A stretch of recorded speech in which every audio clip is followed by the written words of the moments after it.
សួស្តីអ្នកទាំងអស់គ្នាស្វាគមន៍មកកាន់ភាគថ្មីកាលពីភាគមុនយើងបានដឹងហើយអារម្មណ៍សញ្ញាកំពុងតែជួច្របល់ហើយអញ្ចឹងចាំមើលមានអីកើតឡើងនៅក្នុងភាគនេះមិនដឹងថាយូរប៉ុន្មានទេតែខ្ជោគេភ្ញាក់ដឹងខ្លួនមកគេដឹងសោះថាគេកំពុងតែនៅណាទាំងមានអារម្មណ៍ថាឈឺក្បាលផងឈឺខ្លួនផងដោយគេគិតថាដោយសារតែព្យុះព្រិលបានគេឈឺក្បាលដល់ថ្នាក់ហ្នឹងតែកំពុងតែឈឺក្បាលហ្នឹងក៏លឺសំឡេងតន្ត្រីមកទៀតហើយក្នុងចិត្តទេខ្ជោក៏ដឹងច្បាស់ដែរថាអ្នកលេងហ្នឹងគឺជាសញ្ញាតតែពេលទេខ្ជោគេដើរទៅមើលប្រកាសណាស់នោះគឺជាសញ្ញាតែអីដែលចម្លែកនៅក្នុងចិត្តទេខ្ជោនៅពេលនេះភ្លេងជាមួយនឹងមនុស្សនឹងវាស៊ីសង្វាក់គ្នាតទៅសោះគេចង់និយាយថាភ្លេងនឹងព្រោះបែបផ្សេងទៅឯមនុស្សវិញចរិតផ្សេងអញ្ចឹងទេខ្ជោគេស្លឹងមើលដាក់ភ្នែកទេក្នុងចិត្តផលគេក៏សួរដែរថាហេតុអីបានតែងតែឃើញសញ្ញានៅម្នាក់ឯងអញ្ចឹងតែមុនពេលដែលទេខ្ជោគេឃើញសញ្ញាច្បាស់ហ្នឹងគេធំក្លិនឈើចេញពីសញ្ញាមិនទាន់នឹងបានគិតអីស្រួលបួផងត្រូវក៏ភ្លើងសញ្ញាភ្ជុងក្បាលបាត់ហើយហ្នឹងសញ្ញាគេថែមទាំងនិយាយទៅកាន់ទេខ្ជោទៀតណាថាគេបាញ់សារហ្នឹងមិនឲ្យខុសជាដាច់ខាតបន្ទាប់មកយើងក៏លឺសំឡេងកំភ្លើងសញ្ញាបាញ់ទៅកាន់ទេខ្ជោមែនតើ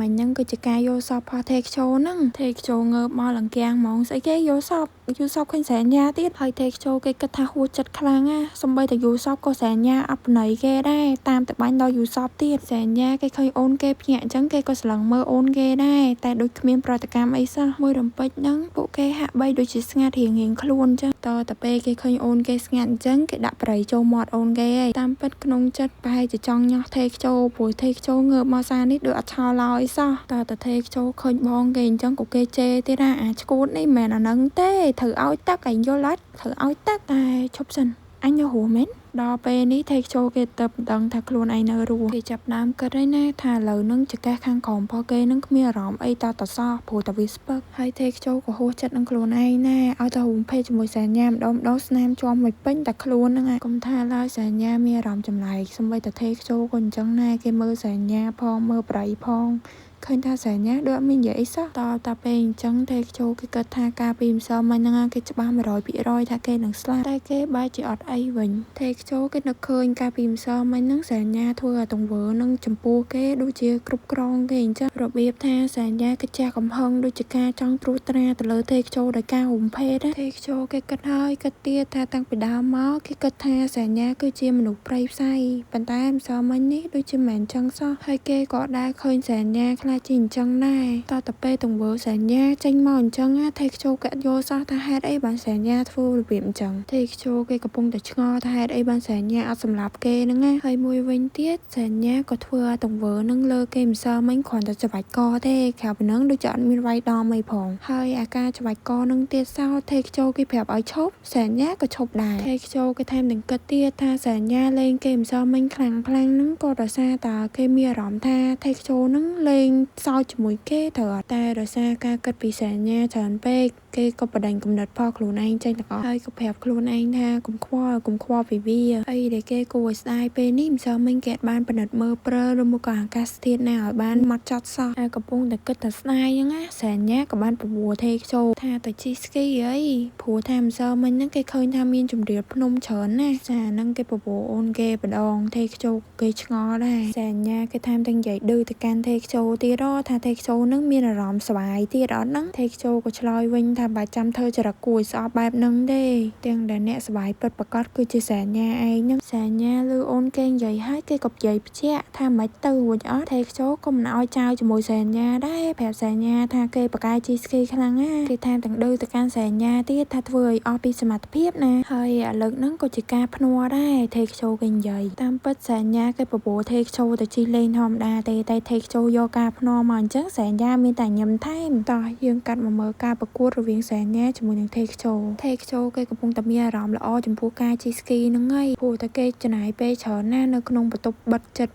តពេលជិះស្គីអញ្ចឹងទៅគេមានអារម្មណ៍ថាខ្លួនឯងដូចគ្រួសារថ្មីអញ្ចឹងតែអីដែលចម្លែកនៅក្នុងចិត្តគេនៅពេលនេះគេឃើញថាសញ្ញាពិតជាអាចជិះស្គីបានមែនហាក់ទេខ្ជោសញ្ញាអ្នកបបួលលេងជិះស្គីហ្នឹងបើគេមិនចេះគេបបួលទៅអីក្នុងចិត្តទេខ្ជោក៏កំពុងតែខ្លាចតិចដែរព្រោះថានៅពេលដែលឮតែការភ្នាល់ភ្លាមសញ្ញាគេញោមហាក់បីដូចជាសប្បាយចិត្តខ្លាំងតែទេខ្ជោក៏គិតថាមិនបាច់មកខ្វល់ពីរឿងហ្នឹងទៀតទេសំខាន់ឲ្យតែគេឈ្នះបានហើយទេខ្ជោគេចាប់ផ្ដើមវិភាគផ្លូវដែលធ្វើឲ្យគេមានសន្ទុះកាន់តែលឿន ណីទោះជាខាងក្រោមនឹងមានដើមឈើក្រាស់ក៏ដោយតែឲ្យតែទិសដៅខ្យល់ត្រូវនៅអ្វីដែលគេគិតណាគេនឹងអាចលោតផ្លោះបានយ៉ាងអស្ចារ្យតទៅពេល take show គេគិតហើយគេក៏កលេសរកសញ្ញាតែដូចជាអត់ឃើញសញ្ញាសោះគេគិតថាសញ្ញាប្រហែលជាដួលនៅខាងក្រោយបាត់ហើយដោយសារតែ take show គេគិតអញ្ចឹងហ្នឹងហើយស្នាមញញឹមរបស់គេក៏លេចរូបរាងឡើងម្ដងទៀតហើយទឹកមុខនេះហេះបញ្ជាក់ច្បាស់ណាស់ 100% គេដឹងតែឈ្នះហើយនៅឌឺសញ្ញាក្នុងចិត្តទៀតណាថាណាគេស្បាយចិត្តនឹងហ្គេមហ្នឹងតែមិនដឹងស្អី take show ទេគេនឹកឃើញអាពេលដែលសញ្ញាស្បាយចិត្តនៅលើការភ្នាល់ហ្នឹងហេ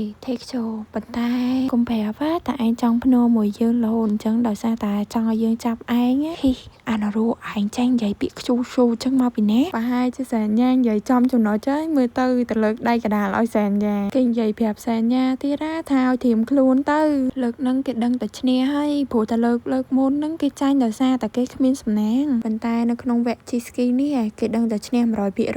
ព្រោះគេដែរចាញ់នៅក្នុងកីឡា Ski Ski កាលពីមុនមកទេគេថែមទាំងគិតនៅក្នុងចិត្តទៀតតែគេឈ្នះហើយគេគ្រាន់តែយកសោជីកធំភេសជ្ជៈទៅបានហើយគេច្បាស់ណាស់ថាសញ្ញាប្រកាសជាគ្រប់លក្ខខណ្ឌនៃការប្រកួតហ្នឹងហើយគ្រាន់តែគេគិតហ្នឹងក៏គេមានអារម្មណ៍ល្អដែរខ្វះតែបន្តិចទៀតទេគេទៅដល់ទីហើយគេច្បាស់ណាស់ថាគេគឺជាអ្នកឈ្នះតែហ្នឹងហើយ take show ស្បាយចិត្តទៅណអាមួយណាហោះពីលើក្បាលហើយនោះហើយ take show គេសឹងតែមិនជឿណាកុំប្រាប់គេថាមកដល់ត្រឹមនេះ take show គេនឹកឃើញអាពាក្យសម្ដីសញ្ញានិយាយសោកសៀតឲ្យគេទៀតហើយកុំប្រាប់ take show ឯងភ្នោមួយយើងអញ្ចឹងគឺដោយសារតែឯងចង់ឲ្យយើងចាប់ take show គេភ្ញាក់ផ្អើលមធ្យមទេងុំសញ្ញាសោចឌឺគេទៀតហើយអ្នកដែលឈ្នះនៅក្នុងការប្រកួតហ្នឹងបើចាំ admin ប្រាប់ក៏ដឹងដែរថាគឺជាបរិសង្ហាសញ្ញាយើងនឹងឯងគេថែមទាំងនិយាយទៀតថាអូយងាយស្រួលក្នុងការឈ្នះដល់ហើយមើល take show គេកកនៅនោះសញ្ញាគេស្រែកឌឺទៅកាន់ take show ទៀតថាមិនបាន take show នឹងចំណាយពេលយូរម៉េះមកដល់ពេលនេះ take show គេគិតហើយថាសញ្ញាបានបាត់ខ្លួនភ្លាមគេស្មានថាសញ្ញានឹងដួលហើយត្រូវប្រើសកត់លើដោយសារតែអញ្ចឹងនឹងហើយគេទុកសញ្ញាដូចជាទូលីអញ្ចឹងគេឈ្នះដល់ងាយហ្នឹងហើយខ្វះតែបន្តិចទៀតសោះឯងនឹងឈ្នះតែចុងក្រោយនៅតែចាញ់អត់ដល់ចង្រៃយកនេះហើយគឺជាទស្សនភាពដែលសញ្ញាឃើញទេខ្ជោខឹងតតែអញ្ចឹងពេលទៅបងនោះគេឃើញអូនគេអញ្ចឹងគេសើចឡើងក៏ខឹកហ្មងក្នុងចិត្តទេខ្ជោក៏គេគិតដែរថាមានរឿងអីដែលគួរឲ្យសើចទៅតែទេខ្ជោក៏គេគាំងដែរព្រោះតែសញ្ញាសើចចានេះគឺចេញពីចិត្តផលសញ្ញាពិតទេខ្ជោគេដឹងច្បាស់ណាស់ថាលើកនេះគេចាញ់ទៀតហើយដូច្នេះគេប្របែរខ្លួនណាក់គូតអង្គុយល្អទៀតថាស្បែកជើងហើយនឹងកៅអៅផលគេអីនឹងសើមខ្ទេចអស់ហើយឈ្នះច្រើនពេកធុញដល់ហើយនេះណែបើឈ្នះហើយនៅស្ងៀមទៅថៃនៅឌឺគេទៀតទេខ្ជោគេគិតថាគ្មានអីអស្ចារ្យទេហើយអ្វីដែលគេចង់ឃើញពីសញ្ញាពេលដែលសញ្ញាមួម៉ៅក្នុងការហុចសោឲ្យទេខ្ជោនឹងឡើងជីកតុំរួយចេញទៅតែទេខ្ជោអើយសម័យបានតែសម័យហ្នឹងហើយបើលេងហ្គេមចាញ់គេរហូតចឹងតែទេខ្ជោក៏មិនអត់ប្រយោជន៍ដែរណាគេបានសិក្សាផែនទីពីសន្តានដីអីនៅនឹងរួចហើយដូច្នេះគេងាយស្រួលក្នុងការអត់កិច្ចតែចិត្តមួយទៀតប៉គេក៏គេខឹងខ្លួនឯងណែទៅធ្វើប្រហែសឲ្យសញ្ញាឈ្នះអីណាធ្វើឲ្យសញ្ញានឹងមកឈមនួតនៅមុខគេមិនដឹងជាទេខ្ជោគិតអីទេតែបកដៃឲ្យសញ្ញាទីងគេឡើងទេខ្ជោនឹងសញ្ញានឹងគេភ្ញាក់ផ្អើលដូចតែគ្នាទេប៉ុន្តែទេខ្ជោដឹងថានឹងគឺជាទម្លាប់ចាស់ផងគេកាលពីមុនពេលដែលគេលេងជីស្គីហើយអញ្ចឹងគេមានទម្លាប់ជាមួយមិត្តភក្តិគេបែបហ្នឹងតែចំពោះសញ្ញាអាទម្លាប់មួយហ្នឹងគេដែរមានទេដូច្នេះគេឈរឆ្កឹងហ្មងគេដឹងថាគួរធ្វើអីតែពេលទេខ្ជោគេឃើញសញ្ញាឈរឆ្កឹងអញ្ចឹងពេលទៅគេក៏ស្រែកប្រាប់សញ្ញាថាឲ្យឈរទៅអីទៀតហ្នឹង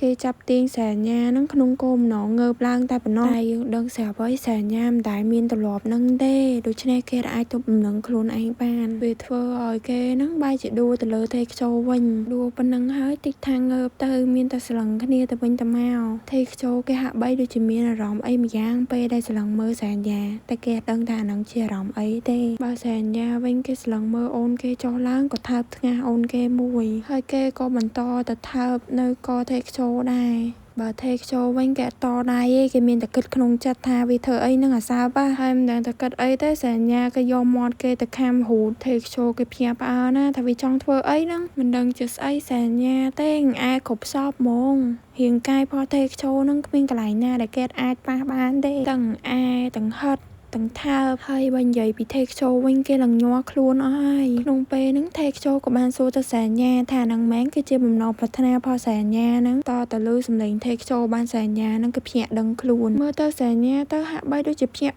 មិនទេប្រហែលជាមិញហ្នឹងសញ្ញាគឺអាចគ្រប់គ្រងខ្លួនឯងបានទៀតហើយគេដឹងខ្លួនហើយក៏គេឆ្លើយជាមួយ take show ទៅថាហ្នឹងឯងគឺជាបំណងប្រាថ្នាផលគេតតែអញ្ចឹងទៅ take show គេនិយាយឡើងធម្មតាហ្មងគេថាបើអញ្ចឹងមែនយើងត្រឡប់ទៅវិញសិនទៅតែក្នុងចិត្ត take show ក៏គេដឹងដែរណាថាមិញហ្នឹងសញ្ញាដូចជាបាត់បង់ស្មារតីមិនត្រឹមតែប៉ុណ្្នឹងទេគេស្ទាបបេះដូងខ្លួនឯងទៅបេះដូងខ្លួនឯងនឹងលោតញាប់ទៀតគេយល់សោះថាហេតុអីបានជាអញ្ចឹងមិនតែអ្នកទាំងអស់គ្នាភាគនេះពេញចិត្តអត់ហើយមានរសជាតិអីខ្លះជួយ comment ប្រាប់ admin ផងណា admin មើលគ្រាន់ comment ទាំងអស់ហើយ admin ក៏អរគុណសុកណាដែរណាដែលបានជួយ support admin អរគុណខ្លាំងមែនតើហើយសែនមកនឹងចំលេខ admin ឆ្លាញ់ទៀត admin ឆ្លាញ់លេខ7និងលេខ17ខ្លាំងណាស់ហើយជាចុងក្រោយកុំភ្លេចចុច like subscribe comment លើកទឹកចិត្ត admin ម្នាក់មួយផងណាបាយបាយ